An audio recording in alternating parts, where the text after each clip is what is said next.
Thank you very much to St. Sophia's for hosting us this morning, and for everybody for taking time out of your schedule to be able to be here, from all the people and from the community, and also for city staff with Public Works and Transportation for taking time to come out here on a weekend.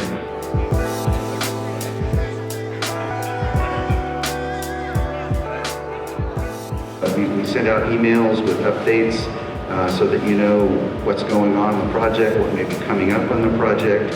We're very excited about the bike amenities that y'all are going to add. The only question I have is, where we have bulb outs, is there a way to have armadillos or delineators to let car drivers know that this bike lane is starting, and that because there might be a confusion if there's parking, where's the bike lane? So I just was hoping something for more than paint. Armadillos really give the driver and let them know that, oh, that's a lane that I'm going into. So I wanted to respond to that because as a part of the design of the project, we have to take a look at what the obstructions might be because of the design. It wasn't a part of the design, but we're happy to look at that.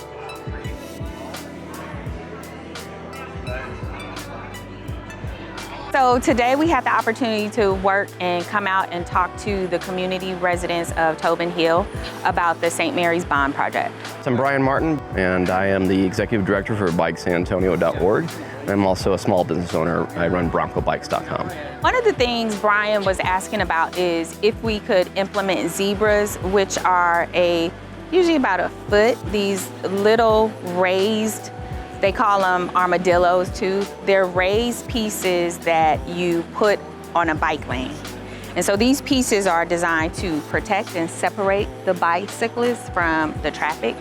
At Bike San Antonio, our mission is to try to make the streets safer for cyclists and pedestrians. And, we're not subject matter experts, but we know a lot of people who are. And there's other cities that have some really good examples of transportation, complete streets, and ways to design streets that make it safer for cyclists and pedestrians.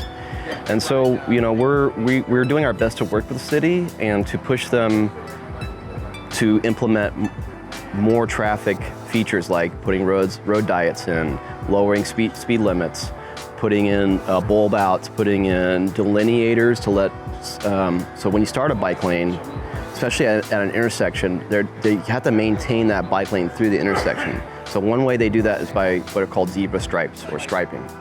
That lets a car know that there's still a bike that's potentially trying to use the same space. And that's just paint on the ground? It is just paint on the ground. But once you get through it, because you can't have a barrier in an intersection, right? But there are bulb outs and there are ways to make it easier for a cyclist to get through an intersection where they don't actually have to ride through the intersection. But a lot of that just has to do with the actual right-of-way that's available. But what we're pushing for is more than just paint. And what Brian was asking about is if we could put those into the St. Mary's Bond Project, the reconstruction of the street. And what we want to do as a part of the transportation department is come up with a methodology by which we install different types of infrastructure based on the street, based on the design speed, based on the speed, the actual speed, and based on the number of vehicles that travel that roadway. Because we don't really have a system by which we put different types of infrastructure. So we have multi-use paths, we have bike lanes, and we also have roadways that are below 30 miles an hour where cyclists can share the lane with the car. Especially on high-speed corridors where people are driving 30, 40, 50 miles an hour, is that you need something to let the car driver know that they're actually could be drifting into the bike lane. So one of the cheapest ways to do that is with an armadillo, which is just essentially a reflector. Some people call them turtle shells. It's the reflectors that you'll see on a lane to let you know that this is the separation of two different lanes, right? So our goal is not to be reactionary, but as a part of this process, what we're going to do is we're going to look at that design that we have for the bond program and see how we can put either delineators or zebras based on Mr. Martin's comment, which we welcome. What we're doing is we're trying to help get those costs put into the project while the project's in its planning phase so that they can account for those costs.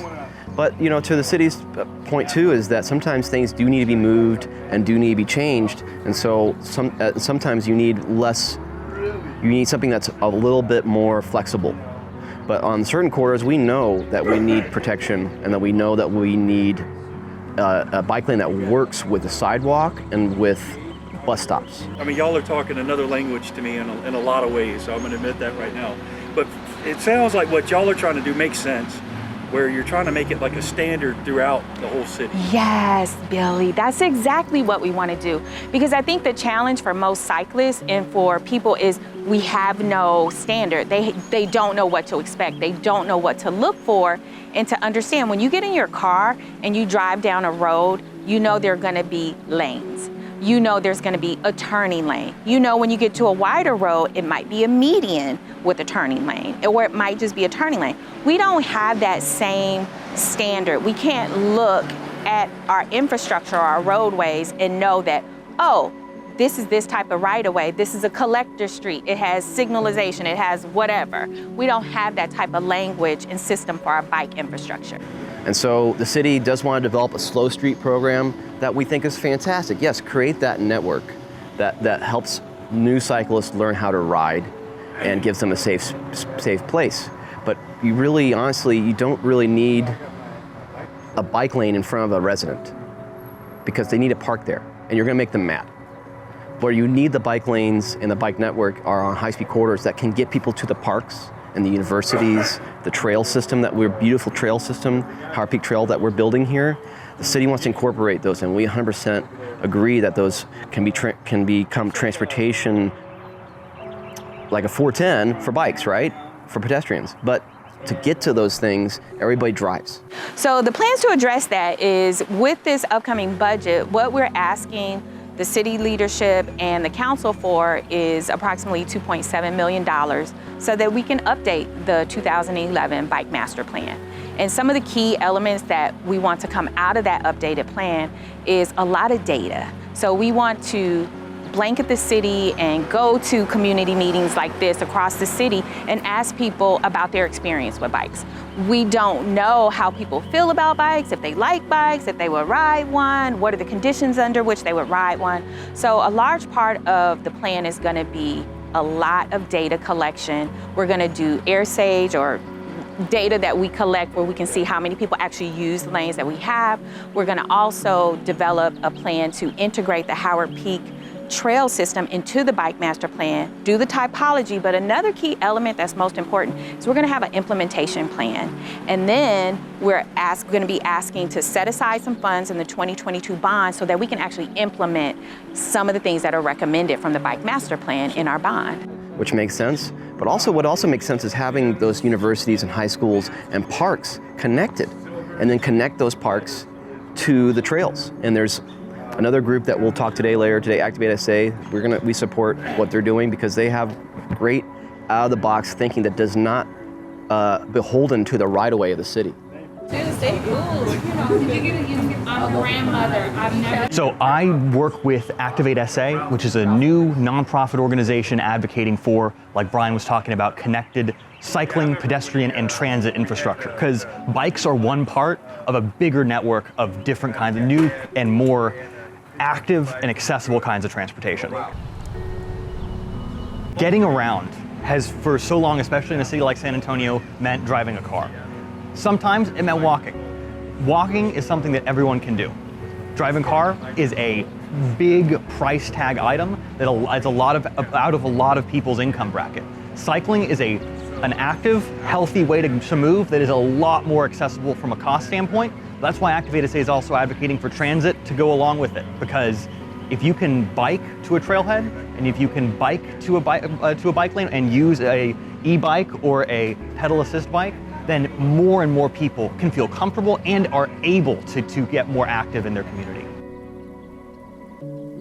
North St. Mary's is an excellent example of a roadway that was not designed for anything besides driving.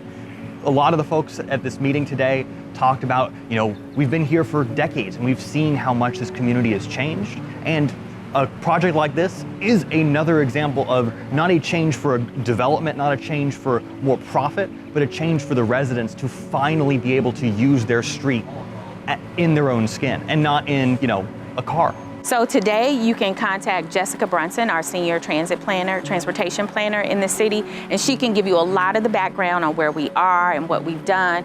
And we're in the process of developing this scope of work for the Bike Master Plan update. And we're also in the process of developing the survey that we're gonna ask people across the city. That's gonna be the first thing that people see, and we'll be going out. If someone wants to learn more about what we're doing, we would love for them to contact us. You can send a message to Jessica, you can send it to me and say, come out and talk to our community about the transportation department and the bike plan and what you want to do with bike infrastructure. Social media you guys track, like daily, Twitter, Facebook? Yeah, so you can go to the transportation department, you can go to our Vision Zero blog where we have information about bicyclists and pedestrian injuries and fatalities.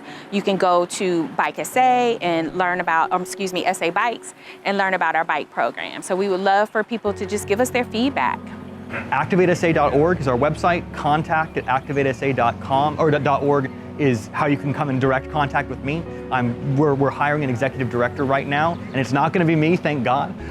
But we are working really closely with our amazing transportation, public works, and city council departments to make sure that all of this money that's coming into us from the feds, the grant that Director Monterville just talked about, that we submitted a letter of support for, that all goes where it needs to. Communities like this one that have for too long been underserved by their transportation system. Yeah, so bikesanantonio.org is our website, and where you can become a member and donate. But we also are really active on our Facebook page as well, and that's where and we also have an Instagram page as well. But our Facebook page is the best place to find when we're doing events, when we're hosting meetings, and then because what we're hoping to do with Bike San Antonio is the community is a big circle, right? But it needs a hub that everybody can plug into, and that they know. Like right now, it's SATX Social Ride and Jeff Moore.